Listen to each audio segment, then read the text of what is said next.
Welcome everyone. It's so nice to see you. Thank you for your patience as we figured out a little bit of the technology backstage. But welcome this morning to breakout session number 1, which is housing and the cost of living as workforce barriers. I'm so happy that you were able to join us and that we had this opportunity on this rainy, potentially icy day for some of you. We could come together virtually. For those of you I have not met, my name is Erica Watson. I'm a Senior Program Director for Education and Workforce at the Maine Development Foundation, and I'll be helping to moderate this panel discussion today. I think I'll start with a little bit of opening. We'll then go to some introductions and move to questions. We should have plenty of time in our 1 hour and 15 minutes together for your questions and comments as well. So please feel free to use the chat if you have any questions or comments that you'd like to make. So just by way of opening, as many of you know, Maine currently faces a significant challenge as we need approximately 84,000 new homes by 2030 to meet demand and support our workforce. At the same time, we've seen that housing costs are rising faster than wages, and often people cannot afford to live where their jobs are located. When that happens, employers often have a challenge in either hiring or keeping their talent. Employers across the state are stepping up with housing support, partnerships, and creative solutions. During this session, we'll focus on what strategies are effective, what may be scaled, and how employers can contribute to alleviating the housing shortage while addressing their needs. So before we dive into our first questions, let's do a round of introductions, and I'll ask each of you to provide a short intro to who you are, where you work, and what brought you here today. So I think I will start with Mahar. Hi, Erica. My name is Mahir Hasanov. Most of you guys know me many years. I worked for the Maine Department of Labor, Bureau of Employment Services in the past. So I'm very familiar with the challenges. And right now I work for Keller Williams Realty. I'm a realtor. So I work a lot of time with the new Mainers, helping them buy a first home and be part of this journey. So thank you for having us. Great, thank you so much. And Claude, you're next on my list here. Good morning, everybody. It's an exciting day, even though it's rainy and icy to some others, but it's great to be with all these professional people from Maine to share the challenges we face with housing. So my name is Claude Raganje. I am the founder and executive director of Prosperity Maine. We are located in Poland. That's where my office is, but we also have an office in Lewiston. So I'm pleased. Why am I here? It's the same old stuff. I'm here to see if we can be able to share with Mainers the challenge we are facing and figure out together how we can find a solution to address not only the workforce, but also housing in general. So I'm pleased to be here with all of you. Thank you. Great, thanks so much, Claude. And Laura, you're next on my screen. Hi, I'm Laura Mitchell. I'm the Executive Director of the Maine Affordable Housing Coalition, and we are an advocacy organization that works at the state and federal level to create an environment that supports affordable and accessible housing for all Maine people. That means building new housing and preserving the stock that we do have. Thank you. Great, thanks, Laura. And Adrian? Hi, good morning, everyone. Adrian Horn, Maine Department of Labor, Bureau of Employment Services. I am a program manager with the Maine Apprenticeship Program.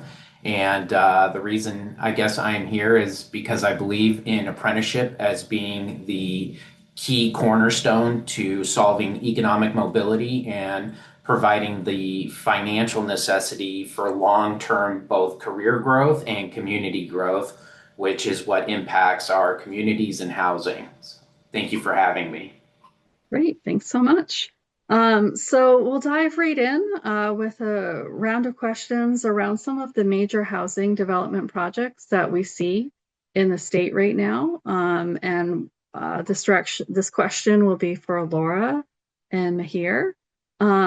In recent months, there have been several large housing projects to help reduce the housing crisis. Do these projects help address the housing shortage and provide housing we need for Maine's workforce? And what more can be done to align the projects with workforce needs?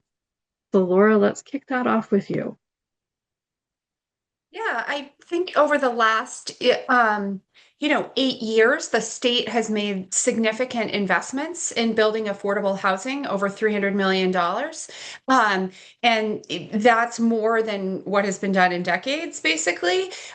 So we have the largest pipeline of state and federally funded affordable housing being built right now. That's about, we're close to building about 1,000 units a year right now, with another kind of 3,000 in the pipeline that we've had going. And we've made some significant land use changes statewide to support more affordable housing development. So we are, we've made some great strides as a state and have gotten a national recognition for that work. However, when we're talking about a need for 80,000 housing units across our state over kind of this 5-year time period that we're in, and we're producing like 6 to 7 or 8,000 a year, we're just not achieving what we need to be achieving in terms of building the housing that our workforce and our residents need. We also know that the household size in Maine has significantly dropped in size over the last few years, which is driving part of this increased need for more units. So it's about our workforce, and it's about our current residents changing how they live into these smaller household sizes. So we're in an exciting time of progress, but it's going to take time to actually see those units get built and be available for people. Great, Laura, just to follow up on one thing that you said, can you explain a little bit about why smaller household sizes is impacting the shortage? Yeah, I think that, back several decades ago, we would have kind of those family structures where there was 4 or 5 people in a household. And now we just have these smaller households overall, which even though our state hasn't had dramatic population change to say we have 80,000 new households that need this housing. So there's a couple different things driving this need. One, it's the aging population in Maine is driving the need for younger workers to enter our state. And so we need more housing for them. We have changing household sizes, fewer people living in one household. And then so there's more demand for more housing. And so it creates, and we also have, a popular place for people to have a second home or a vacation home. And so there's just a lot of demand for housing units in our state, and that has significantly driven up costs. And employees of organizations are struggling facing that. And that's, I think, why, we're all here today and doing the work that we do. Great. Thanks for adding to that information. I appreciate it. And Mihir? Thanks, Erica. Yes, I absolutely agree with Laura. And this projects help, and more homes means more options. But we are not just solving a numbers problem. We need the right homes, the right place, and the right price. A new apartment complex does not help a nurse at Maine Med, for example, if she can't afford the rent. That's why employers, towns, and developers all need to be in the same room, building toward the same goal. There's a couple new projects I've been looking, like there's a one in Westbrook, 204 units apartment complex, and there's one in Portland, Elm Street, 201 units. Great projects, great progress, but but when the rents like comes like it's around $2,800 a month, who are we building? We're actually building for the teacher, the nurse, the store manager, the people who keep this community running. They simply cannot make those numbers work. We're adding units to the market, but we're still missing the people who need them most. And most of the times, teachers, nurses, retail managers often earn too much to qualify for subsidized housing, but too little to afford market rate. As you mentioned at the beginning of the presentation, you talked about we need 84,000 homes by 2030. It's like a roughly 14,000 per year. Unfortunately, we are nowhere near the pace, basically. I talk to a lot of contractors regularly, and they all say the same thing. Permitting timelines in Maine are still too slow. A project approved today may not deliver a single unit until 2028, 2029, and that's not fast enough. In my role, Laura mentioned a little bit talked about like house sizes. So I've been helping a lot of folks like recently downsizing. We have a lot of elder folks. They want to they can 4-bedroom apartment, 5-bedroom apartments too much for them. So they're looking for downsized, like a 1-bedroom condo. And my team been doing a real great job helping folks downsizing. And it also opens up market for other folks to purchase those like a 4 or 5-bedroom homes for their family. And I know there are also some employers thinking outside the box, helping the employees with down payment assistance program. I know some employers offer those things like where the company provides a forgivable loan if the employee stays like 3 to 5 years towards the closing. So those are the things that makes difference. So thank you. Kudos to those employers try to support the employees. Back to you, Erica. Thank you. Great. Thank you so much. And to Claude, Prosperity Maine, as I understand it, is developing Prosperity Place, which is just a great name, which is a 50-unit affordable housing community. Can you talk about that project and how it came to be, and what employers are learning from a project like that? Sure. Thank you. I want to thank Laura to just set the stage for the need for those houses and the number of units with the data. We are part of that coalition, and I believe that the data that she gave, and compared to the amount of new housing that have been developed in the last 8 years, have been unprecedented compared to the previous administration. So, in order for you to understand where our 50 units or even a potential 100 units at the Barron Center that we plan to build, maybe I may go back a little bit in history to share where Prosperity Maine came from. Prosperity Maine started as just a small nonprofit organization dedicated for financial literacy. But however, our vision was bigger than just financial literacy. We intended to help people, especially new Mainers, improve the quality of lives and be able to have a place where they can call home. What we define as a success for an immigrant from the trajectory when they come to the country and the entire process they go through of immigration, education, language. The success we define is when you have a dream home, a place where you can call yourself a home. So part of that journey, affordable housing, is really something that we intended to do. Over time, we expanded from financial literacy to workforce development, to small businesses, and then education. I know most of you may not be aware that we provide scholarship for people who are not eligible for any financial aid. And then during the COVID era in 2021, 2022, we were given an opportunity to administer, among many other CAP agencies, the emergency rental assistance.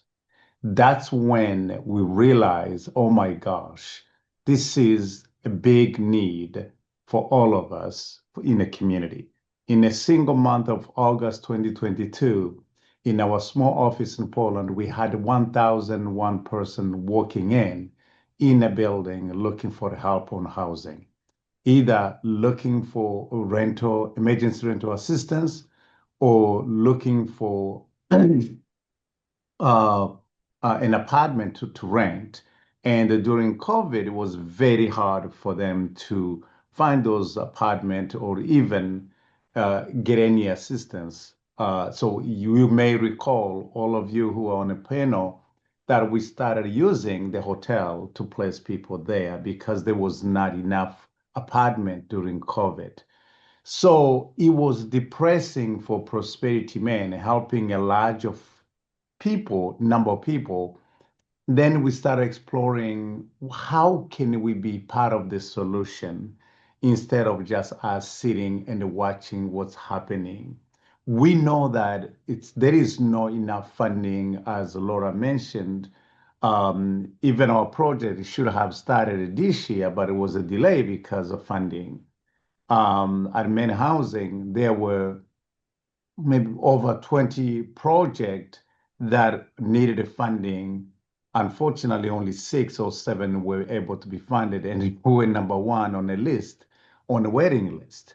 So the reason why we jumped in, it's not because we are expert in housing, it's because we were really getting depressed of watching helpless people who needed housing, either way, workforce development housing, family housing, senior housing, or that even market rate housing, they all need it.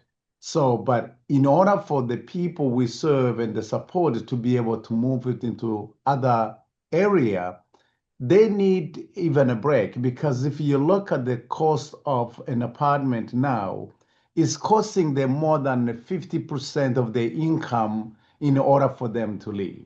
So you heard what Mahir said in terms of affordability. If you place somebody into that space with more than 50% of their income going to housing, they will never be able to improve the quality of lives. They will never be able to afford a house. They will never be able to save for down payment. So I can go on and on, but the reason why we came in was to really figure out how can we be part of the solution rather than be sitting down watching this number and the people really not being able to afford housing. So, I mean, the data shows, as everybody has said already, it's impossible by 2030, which is coming in 4 years, that number not only will be reached, but also the need will be increased, because the more we continue to increase the demand without the supply, that number will continue to go higher and higher. So that's why we're trying to be able to join others and to be able to be part of the solution. Great. Thank you, Claude, and thanks for providing that additional background information. We've already started to talk about some of the housing, availability and challenges. But to Mahir, what are some of the most constraining market trends that you're seeing in workforce housing right now, whether it be prices, inventory, construction costs, that sort of thing? So, Erica, let me put in this real terms. Let's say 10 years ago, if you earned an average Maine wage, you could buy the average Maine home. That was the deal, yeah, 10 years ago. Now people are making more money and they used to, but their income hasn't grown nearly as fast as home prices. As a result, buying a home has become much harder, even the people with steady jobs and decent earnings. Median income, when we look in Maine, state of Maine, is roughly $73,000. But but I need over $120,000 for the medium priced home. And regarding like a construction and I see a lot of tariffs impacted builders. The materials are making problem worse. Basically, prices went up. And for example, software lumber went up compared to 2025, and other materials as well. So tariffs made it more difficult for new construction, and we see some challenges contractors dealing with putting projects together. So what I hear from employers, I'm going to put my main Department of Labor hat, and I will basically, from my experience working with the Department of Labor, a lot of employers and HRs, it's been years, employers is basically talking about the challenging, the retention, the recruitment has been a big problem. People don't want to stay here to work or move here for a job if they can't afford the housing. And my team and I have been working with a lot of HRs, putting a presentation, how we can fix these problems. We basically giving employees a free market analysis, what's going on in the market, prices, so people inform buyers, make informed decisions. And also helping with HRs with a new hire understand what they can actually afford. So we're putting this presentation. We have a mortgage brokers come in. We talk about the loans. Sometimes people, they don't know what they qualify for and what is in the market for basically for the borrowers. And I'm going to bring a real life example. I was in grocery store and there's a couple, husband and wife, and I'm talking, they're from Iraq. And we've been talking how's things going on. They mentioned they've been driving to store 6 days a week, coming to Scarborough from Lewiston, almost an hour, 6 days a week, which is a lot of work for them. And unfortunately, I did, because realistically they cannot afford housing in Cumberland and York County. So we started the process. I'm let me talk to lender, because the market, a lot of lenders becoming more creative. They try to help buyers. This was not the case 5 years ago. They were very strict, declining a lot of application. They're willing to work with buyers at this point. And, we put application for this wonderful couple from Iraq, and they pre-qualify, and we put the offer in Westbrook. So the amount of money they qualified, they were allowed to, put offer in Westbrook, go under contract. So as I'm trying to say, basically, a lot of time, those folks, they don't know what's going on in the market. It's my job to educate community, basically, what is options available for borrowers. So thank you, Erica. Back to you. Sure. Thank you. And hopefully that family has found a new place to live in Westbrook. Although as a Lewiston resident, I'm sorry to see them leave the area. So, but for Adrian, I'm wondering if you can speak a little bit to how rural and more urban markets look different. What sort of housing strategies make sense for rural Maine employers versus those who may be in more urban settings here in the state? And what are you seeing as differences there? Yeah, thank you, Erica. I think that there are significant differences in rural Maine and urban Maine, if we're going to call it that. I think from a Department of Labor perspective, rural Maine really benefits from apprenticeship programs because they can locally source talent.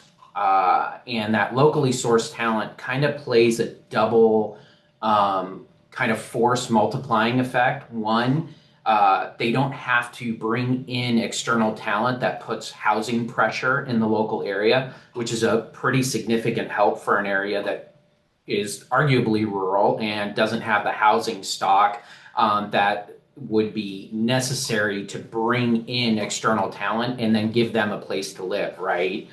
So that's a huge area that the apprenticeship and the employers working in the area can reduce housing pressure by building talent locally.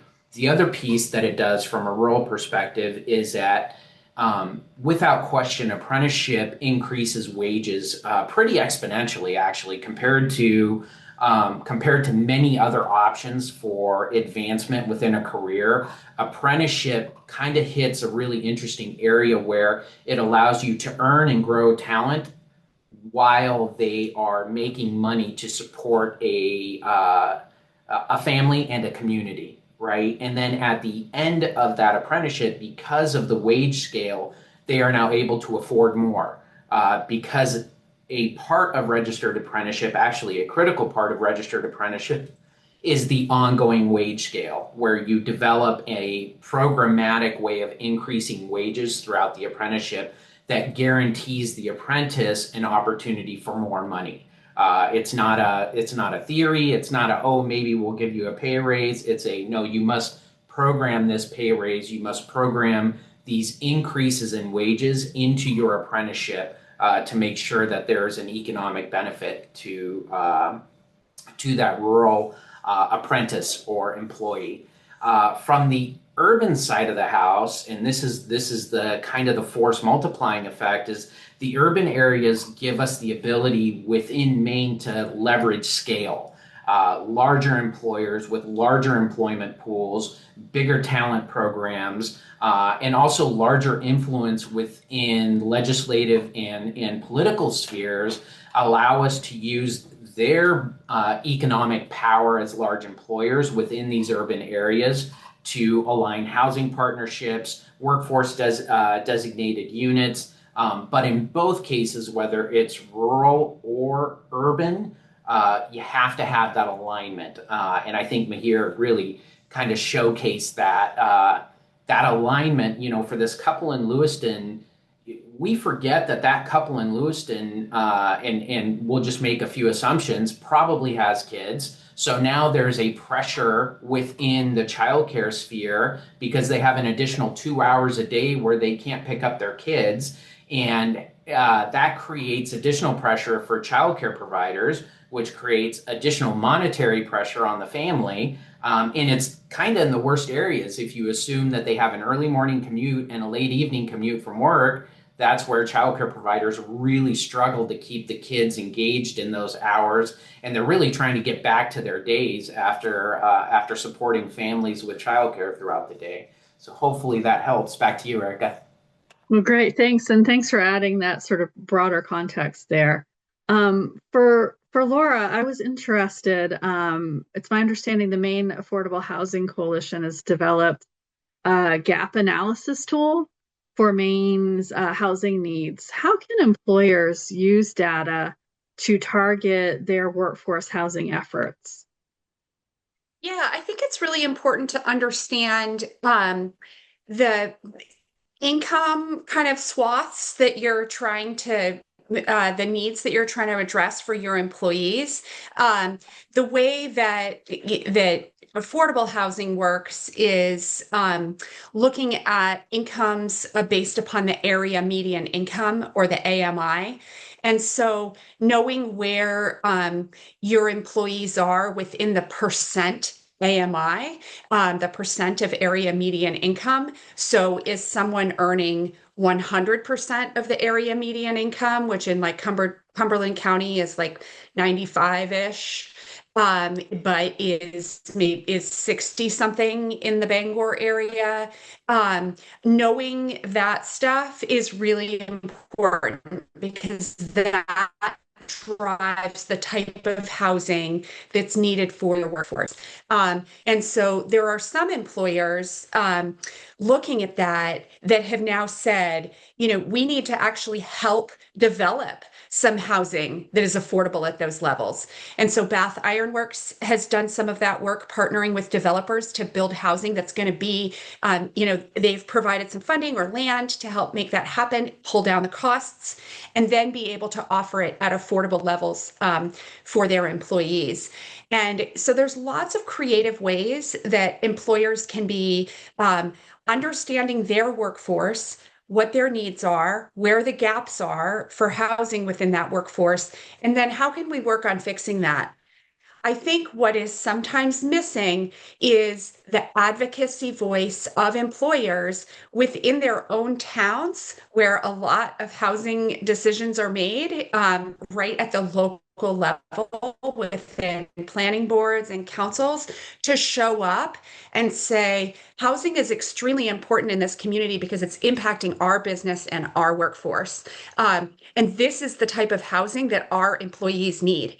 I think sometimes we hear when we talk about affordable housing, it's for other people. It's not for people that are already in our community, or not for people that work at these businesses that we care about and love and are kind of pillars of our community. That's just not the case. Whether it's the hospital and it's the medical assistants, the cleaning staff, the cafeteria staff, basically the entire staff that makes that building operate, qualifies based upon their incomes for affordable housing. And it's the same in other types of businesses as well. I'm just pulling out that one example. And so the voice of those institutions to speak up and support housing, when we talk about shortening permitting timelines, shortening approvals, those voices really matter. And we really, would love to see more of that. We've recently partnered with the Maine State Chamber and the Portland Regional Chamber to have a stronger voice around this. And we are excited just to have other organizations sharing that message as well. Great. Thanks, Laura. Appreciate that. And I think this is a really good segue to sort of talking a little bit more about some of those employer resources that are available. And this question will start with Mahar. We often talk about relocation assistance. What advice do you have for structuring relocation or home buying support packages so they really benefit both employers and employees? Thank you, Erica. So we have walked a lot of people through this. Buyers coming from out of state, starting a new job, trying to figure out the market they have never lived in. We don't just help them to find a house. We connect them with the lenders, inspector, local services. We make sure they feel supported from the first conversation all the way through closing and beyond. Those things makes me very happy to see people from different states get job opportunity in Maine, because we have great employers in our state. We have a lot of resources, great people, and people coming to Maine like for work related. They're looking for a house, and our organization done a lot of phenomenal work, like supporting those people. In the past, also I have seen and witnessed, I've been in many panels, we talked about like a youth in our state, after graduating, they move out of state, different states, getting jobs. Unfortunately, I hate to see those things, like we're losing great candidates, like, especially young generation, like we want to keep them in our state. We have all resources. So my first thing, like for employers recommendation is like, I highly recommend partner with local real estate agents, like, first step, like let us come in to like a first time home buyer classes, and, we can educate, we can help the folks, like, let them know there is resources in our state. They may qualify for like a first time home buyer program or other resources. So I will put my contact information, and is there anyone who would like to connect after this meeting? And I'm happy, like, connect and talk more. As I mentioned, like, we've seen a lot of lenders be creative with mortgages and mortgage loan, allowing the buyer like be like a type, get other loans, like, there is USDA loans, there is a first time home buyer. Cloud, these things are more than better than anybody. I know Cloud came in like I was an loose adult at 15 years ago, and I was a student, and Cloud had this class talking about like what is credit score. And believe or not, like there's not a lot of country in the world use credit score. It's only in the US people use credit score, like, and I didn't know. I'm like, what is credit score is? So luckily I finished graduated Cloud's class. I got my certificate. I still have my certificate, even if it's been 15 years. So Cloud doing fantastic job. And same like Laura, Adrian on apprenticeship. I'm a huge believer of like apprenticeship is like, every employer should know what is apprenticeship is. And Department of Labor, Bureau of Employment Services, John Dolan, they do fantastic job with apprenticeship. So kudos to you guys. And again, after this presentation, I'm happy to connect with anybody and talk about what are the options. And again, thank you guys for having us in this presentation. Thanks, Erica. Yeah, thanks. And it's great to hear about a class that got you started off on your road to your own home ownership. That's really great to hear it. And just Claude or Laura, are classes like that available not only for individuals, but maybe for employers around the state to bring into their employees? Laura, Yeah, I'm sure Claude can respond to that in terms of going out. I know Maine Housing offers classes as well, and there are home ownership classes that are offered around the state. But yeah, Claude, I'll let you respond. Yeah, absolutely. Mahar, thank you so much for sharing that. It's always great to take a stage with your students and then who are excelling more than yourself. I really appreciate that and thank you for sharing that. Sometimes I always tell my colleagues here at Prosperity Maine that I lost my job because my favorite job was teaching financial literacy rather than sitting in the office because my passion to those individuals who really don't understand, just like I myself, what is financial literacy, how to build a credit, what impact your credit score will have when you apply um, for any loan, whether home loan or car loan or mortgages, or you name it. It has a significant impact. So I'm not sure if this is the right time to talk about financial literacy in general, but let me respond first to the question you asked. Yes, the classes exist. We actually here in Poland, we do on a monthly basis our financial literacy courses, and the home ownership classes are done with our partner here at Avesta Housing and also housing authorities. They do provide home ownership classes. But again, all starts with the financial literacy or what we call pre-purchasing classes because you cannot jump and say, I'm ready to purchase a home without really having a clear budget, without having saved money for home ownership for down payment.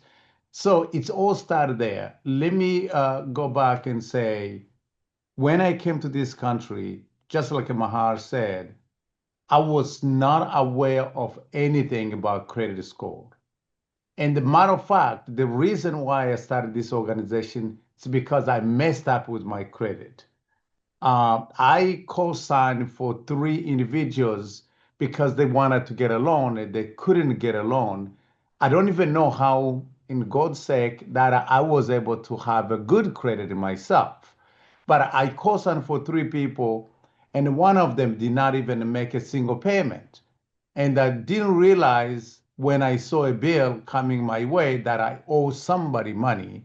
So that became a wake-up call for me to say, wait a minute, I didn't know that if I'm a part of me helping someone will actually result in being affected or being affected by my credit.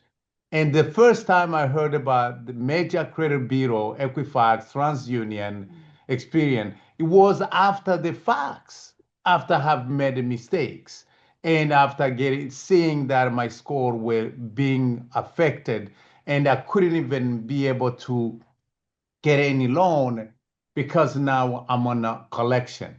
So then my mind spin in my head, and then I said, I really need to establish something that will educate our new men who are new to the country, even though financial literacy is the concept that everybody need in order for them to build stability. But I realized that really this was something, a new concept, 100% new concept for all new manners. They never heard about financial literacy. They never heard about credit. They never built any credit. Then I said to myself, how do we do this? That was the basis for me to start financial literacy. I also want to say that Maine Housing is doing a fantastic job for people who are really wanting to be like a first generation home buyer. By only attending financial literacy class, they can get $5,000 toward the down payments toward a home. Just financial literacy, not let alone home ownership. Because again, as I said, the entry for home ownership started with the financial literacy or pre-purchasing. And then from there, people can go into, once they understand what is needed, what they need to do, they can move into home ownership to take those classes and to be ready and to be prepared. Let me finish by this.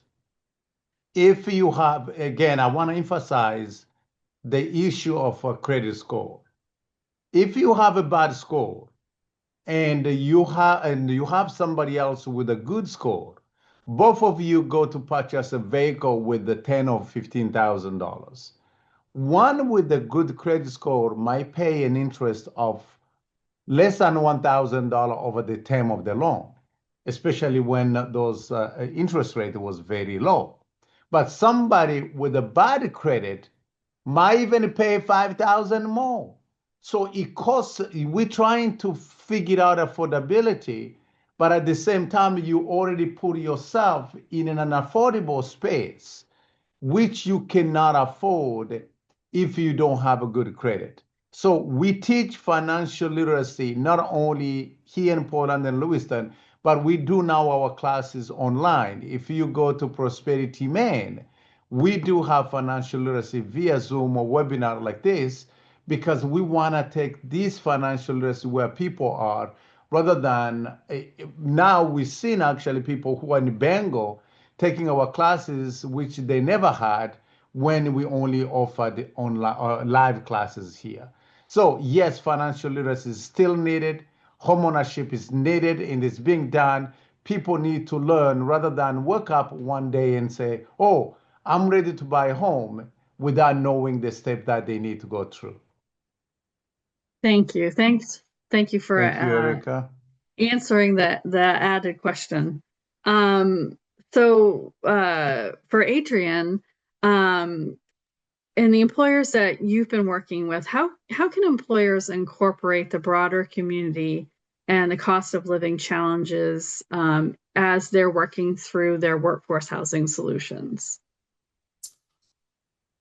It's interesting after hearing Claude talk about financial literacy and kind of dovetail with that. Awareness seems to be the problem, right? Both from the home buyer perspective, but even the employers that we communicate with many times are completely unaware that their communities are unaffordable for their employees. They don't even have a clue. And they will look at their retention challenges from what are we doing that makes us not a compelling workplace? Are we not paying enough? Is the work too hard? Are our hours messed up? And they're applying the wrong solutions when a tool just like the gap analysis tool, if they use that gap analysis tool just to gain some awareness of, oh my gosh, like we're so far out of market on wages that our employees are paying 60% of their income towards housing costs. And just that alone can really drive employers to start looking at, okay, what do we need to do? Is there relocation? Do we need to provide stipends? How do we attract and retain a workforce that's going to add stability to our sales pipeline, that's going to add stability to our manufacturing pipeline, that's going to add stability to our bottom line, right? In my opinion, housing, and truly my opinion, but I think the panel would agree as well, housing is the piece of stability that affects apprenticeships, it affects employers, it affects communities. And without that level of stability, we kind of shoot ourselves in the foot going down the path. We can talk about economic mobility, we can talk about great communities and all that, but if we don't have that foundational aspect of stable housing for the workforce, all of those things are kind of not going to happen because it's predicated in that area. When we think about incorporating cost of living challenges and the needs and their thoughts on how they're planning their talent pipeline, my encouragement to employers would be always start with the data. The data is out there and it's free and it's easily accessible. There are so many panelists on here far more experienced with this information that can provide this data and provide this counseling at no charge because this is what they're passionate about, right? From that, then you can really start creating some very compelling solutions to it. From a Department of Labor perspective, we offer, obviously from the apprenticeship program, we don't offer housing assistance. We don't do that. We're a downstream effect of good housing policy and good housing stability. However, our other teams within Bureau of Employment Services and Department of Labor at large, including the Critical Skill Scholarship Program, that program provides kind of micro lending for critical needs for somebody. And for CSSP, and what a passionate team that we have within that group of people at Department of Labor. But one of the things that I've kind of latched onto is, wouldn't it be just horrible to think that the cost of a gallon of gas or a full fuel tank created an opportunity for an apprentice to not finish their apprenticeship, created a problem for a family to not have economic mobility for the simple cost of a, let's say, $80 full tank of fuel.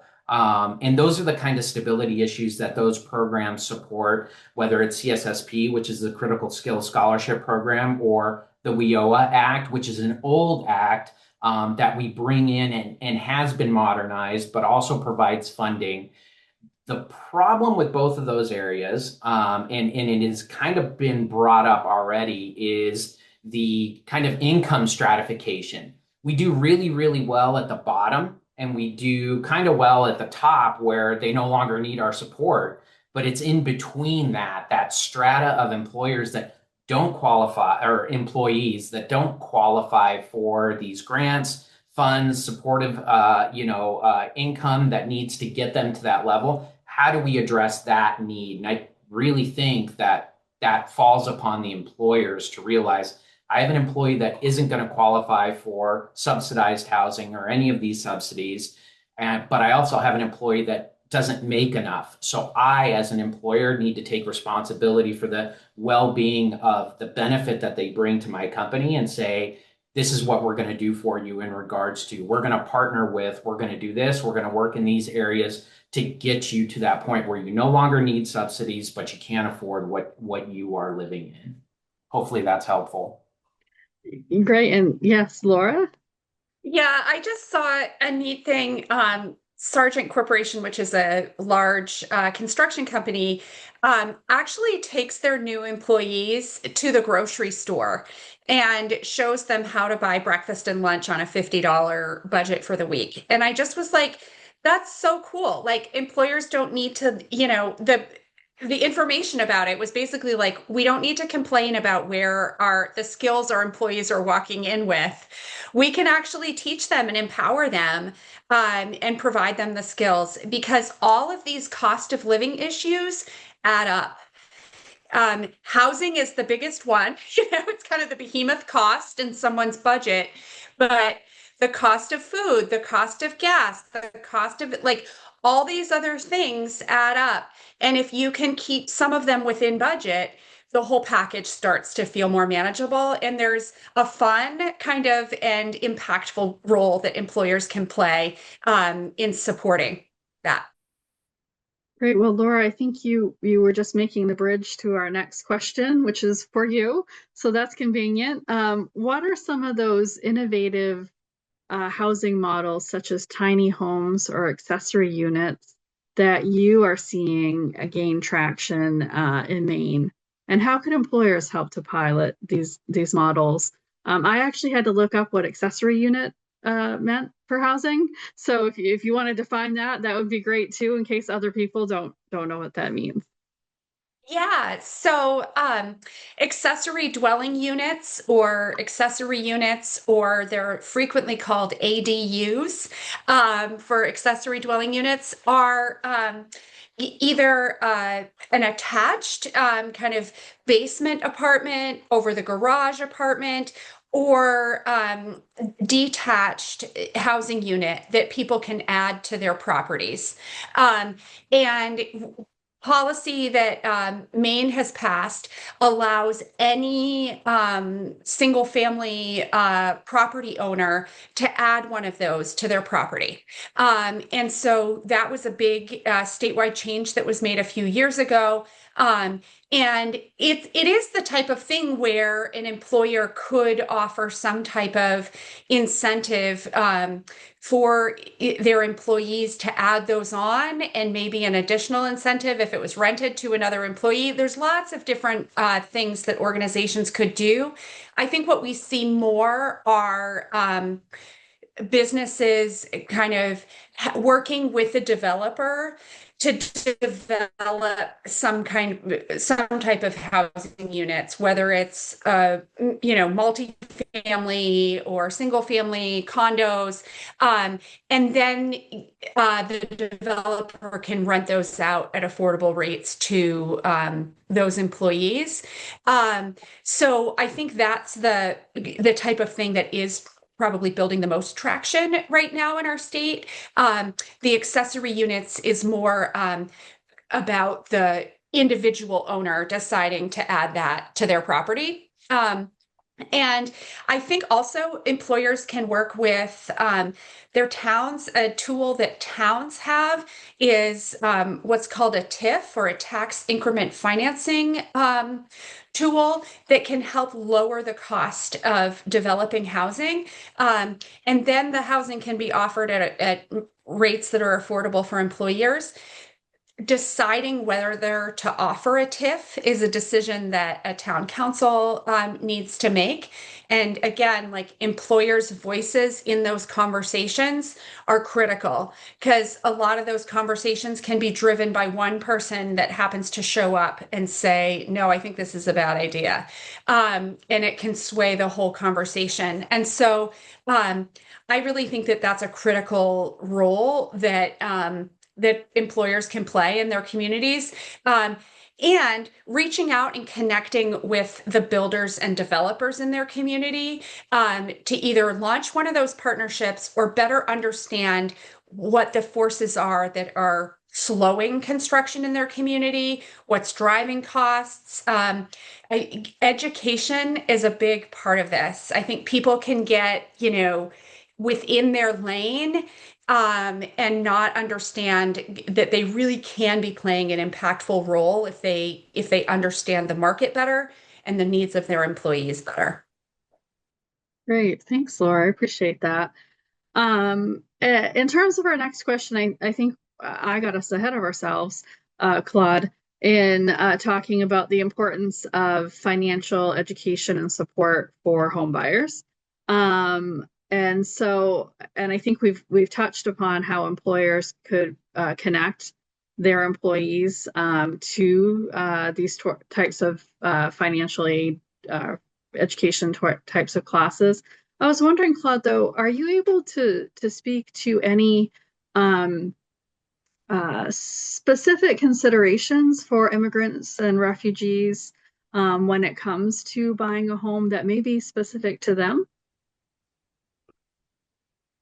Yeah, I like to tie that into the workforce itself. So looking at Mahal, who is helping them now buying home, is more experienced probably than myself. But the reason I said I want to attach that, connect that to the employer, because when you look what Adrian was saying about workforce, it goes hands in hand with housing. So when we say we need 84,000 units in the next 4 years, that's the same thing we are talking about our workforce. So it's practically impossible for businesses in Maine to grow their workforce without having the presence of immigrants. If we can sit down here and pretend that we're going to import individual from other states to come to Maine without housing, it's going to be a challenge. So really, if you look at the growth we have had in Maine, it's all due to migration. So they play a critical role. So if you look in most recent crisis we had, and the people stayed home because they were fearful of their own lives, that affected so many businesses. I was actually reading, I think it's a Maine policy, economic policy, that we may have lost millions of dollars because people did not go to work. So, which means that really is an indication, and not only in our workforce, but also in our schools. If you look at the Portland Public Schools, you look at Westbrook, you look into Lewiston, they have a huge number of new men who are non-US born who are going there. So businesses have to understand that really their growth will depend on the attraction of these immigrants and the skill set they put into them. I remember back in 2005 and 6, when I worked at Nichols Poland, they used to give us English as a second language. So they used to provide English classes on the site or even pay you to go take classes. Because all they require, remember, not everybody who comes here speaks English. If I tell you that my high school English teacher used to come from the door and then I'll go through the window because I did not really want to participate in an English class, that cost me a lot. So people who move here, some of them are in a similar boat like myself. So they can't speak English. They need some support when they first come here in order for them to be able to join the workforce. They may need a training. They may need the language acquisition, English classes. They may need some skills training itself. So here at Prosperity Maine, as I mentioned, we have a clinic that we provide every Thursday in partnership with the Maine Equal Justice Partner and other organization that helps us to provide the training, people who are looking to get into a workforce. We help them with the skills of interview skills, how to apply for a job, how to behave when you find your first job. So, and at the same time, how to understand the benefits that your employer might be able to provide that you may be leaving on a table. Like my case, when I first got my job, I didn't really understand what is 401k meant. And I couldn't even enroll, and they're leaving money on the table because the employer cannot help. So there are so many challenges that new men will face. But however, the good news is once you give them a short handout or a hand, they'll really be there to jump in and help your business flourish. So the statistics, I think we have the expert from the Department of Labor. They'll be able to share the numbers that they get from employer once they employ immigrants. They are good worker. They can leave work. They depend on it. So they are there for long, not only temporary. So immigrants are really a workforce that men need, and especially they're young. We have so many young talents that will be entering the workforce as we have a demographic winter. Somebody mentioned about our aging population. They're being replaced by these communities. So definitely we need a partnership between employer and immigrant organization in order for them to continue growing their businesses. Thanks, Claude. And I think you've done a great segue into our last question, which will be for Adrian. And I just do want to remind the audience that if you have questions or comments, please put those in the chat. After this last question, we'll be moving to whatever your comments may be, so feel free. We have just under 15 minutes left in the session. So, Adrian, I know that you've talked about this a bit already, but from your perspective with the Maine Department of Labor, how is DOL and state government playing a role in addressing housing barriers? And are there programs that can link job training or apprenticeships to housing assistance? And I know you've touched on this a little bit, but we'll give you that last question for the moment. Sure. Thank you, Erica.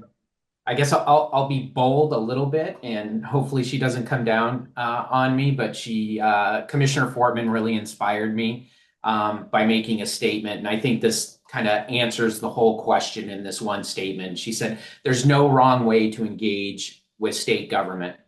We have open doors."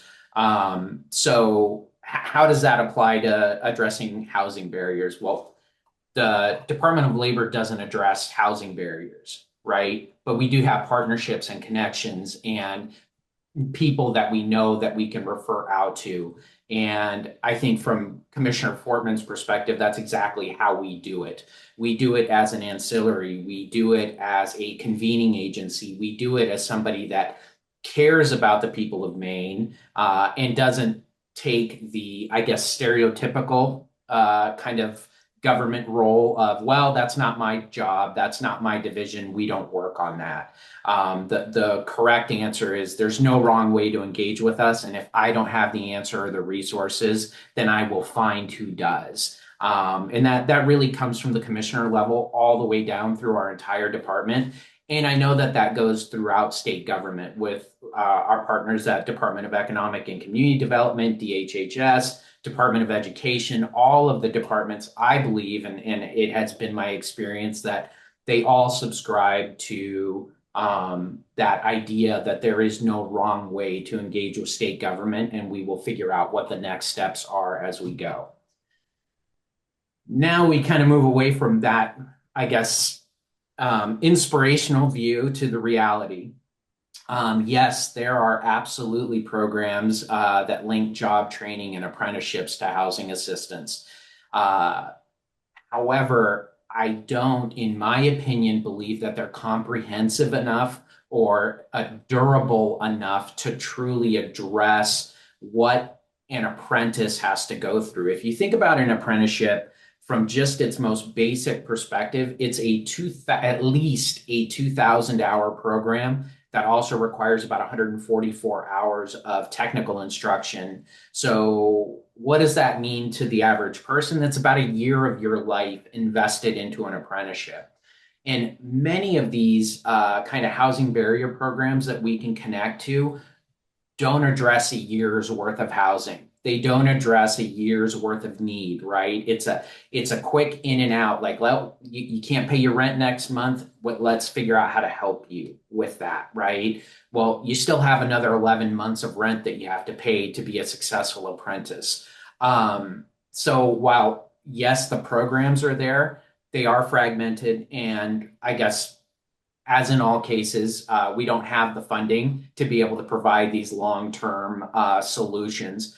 However, they're necessary, and I think that solution then comes outside of Department of Labor and outside of state government to our partner agencies, to our not just partner agencies, but partners throughout the workforce development ecosystem, including the employers, right? To take a lead role in understanding that they really are in the driver's seat on how they're going to manage and retain talent for the long term for Maine.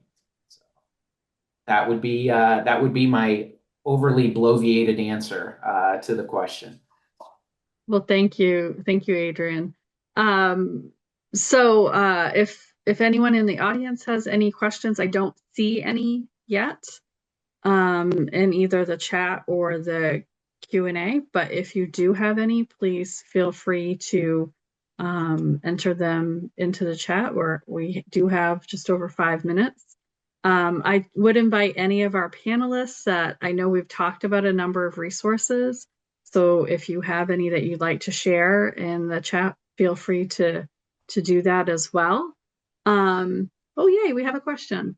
This is for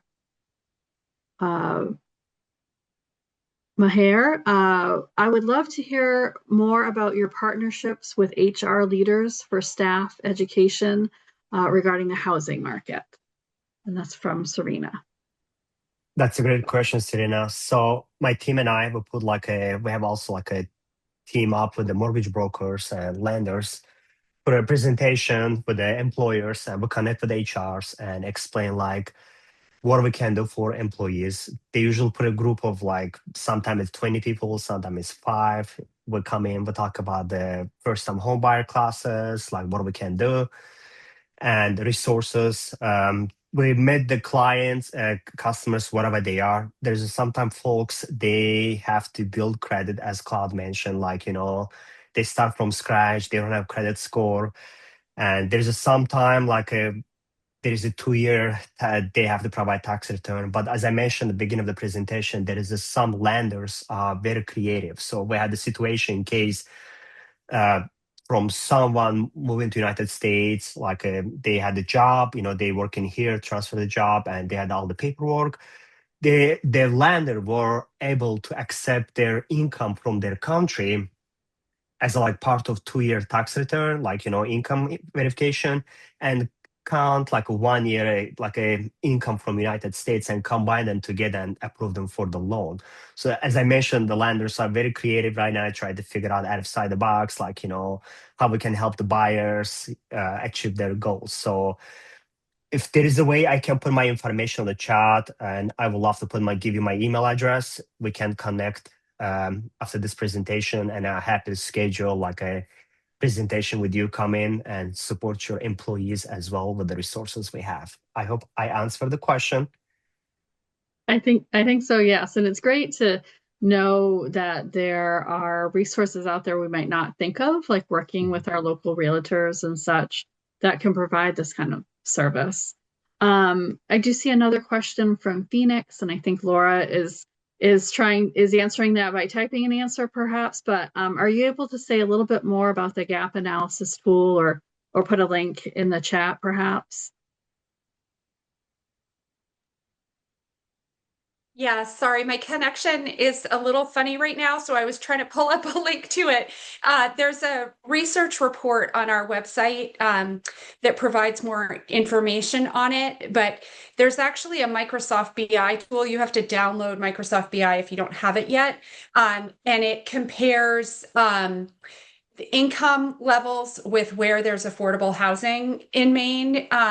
But I would encourage folks to reach out to me, because some of that does require a little bit of more localized data analysis, depending on where you're located, based upon census data.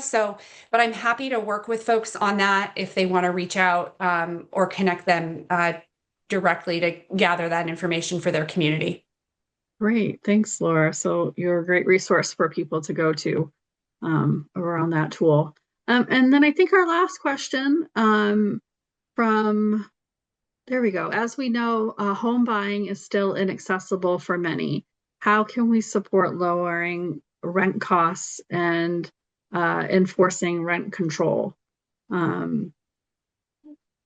Here, I see you came off mute quickly on that one. So did you have a comment there? Yeah, I was just gonna quick add, like, my personal opinion that, like, you have a constitutional rights under First Amendment, give your opinion to the elected officials. Like, I'm talking about local, federal government, towns, and I'm also board member of the Housing Alliance in Scarborough. Actually, we focus on affordable housing, but I had someone ask me, like, what is United States that different than other countries? And I always focus on positive. And I told, like, you have rights to give your opinion to elected officials.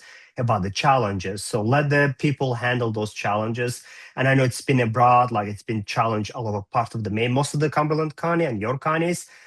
But please do volunteer, give your opinions and let the people know. And I'm sure they know already, but we have to push them a little bit more. So like maybe achieve something. I hope that answered the question. Yeah, I think that's a great way to answer that question. And we did just get another one. And what recommendations do you have for supporting out-of-state candidates who relocate to participate in our apprenticeship programs, particularly in securing housing? So Adrian, I might tap you for that one. Yes, it's a great question because apprenticeship is attracting out-of-state talent to Maine, which is really, really interesting because it's not necessarily something that we see in the other states. I think one of the reasons that we are attracting talent is Maine is unique as a state approving agency. And what that means is we don't have to wait on the federal U.S. Department of Labor to approve an apprenticeship. We've done such a fantastic job over the last, since 1947, of creating apprenticeships that the Department of Labor has said, you guys can approve your own apprenticeship. So we have some very, very innovative apprenticeships that are bringing in talent from outside of the state of Maine into Maine. How can that support an apprentice that's coming in with housing? I think the most important thing is as you're working up your schedule of work, which is a critical part of the apprenticeship, and your wage schedule, which is your how you're going to pay this apprentice over time, is that you make it part of that wage scale, that structured wage scale, that those increases are programmed. And Mahir, I'll kind of defer to you, but one of the things that I do know is that those structured wage scales, because they are an official document, can actually support income verification throughout the lending process, right? And that is a critical piece that I think we miss sometimes is how these documents can support the apprentice, not just in the apprenticeship itself, but as a wraparound service to the whole apprentice. And if we can create a wage scale that supports them by providing this structured increases in salary, which then can be used by the lender to make income qualification decisions while providing lending, I think that's a big piece. Another piece is really, really, again, being aware of the different options that are available out there. A great example that people don't think about is veteran employment. When we bring retiring veterans into the state of Maine or separating veterans, apprenticeship qualifies for the Montgomery GI Bill, post 9/11 bills. So that apprenticeship, along with that structured wage scale, also enables that veteran to apply for veterans benefits for their education program, which are significant to these veterans and in many ways can cover the cost of housing for the veteran. And this goes even beyond, this is just the standard, not including a disabled veteran who has access to vocational rehabilitation. The reason I bring that up is that it's very disjointed. There are a lot of opportunities, and you have to think about not apprenticeship as a whole, but the individual apprentices. What options do we have as an employer? Who do we need to bring in? And those are questions for us at Department of Labor. You can reach out to us and say, hey, I've got a great apprentice. They want to move here from Mississippi. They don't want to live there. They want to live in Maine. This is what we have for them. This is the demographic information that we have about this potential apprentice. We really want to bring them into Maine. What do we have for options to really woo their decision for a relocation? So that's where we can help.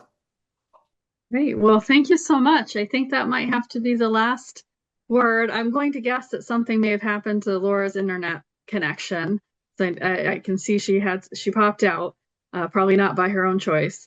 But we are a couple minutes over. And so thank you to all of the panelists for joining, and it's just such a great robust conversation, and for all those in attendance, which we can't actually see you, but we know you're there. So thank you for joining us this morning, and thank you for your excellent questions and interactions, and hope that you enjoy the rest of your day.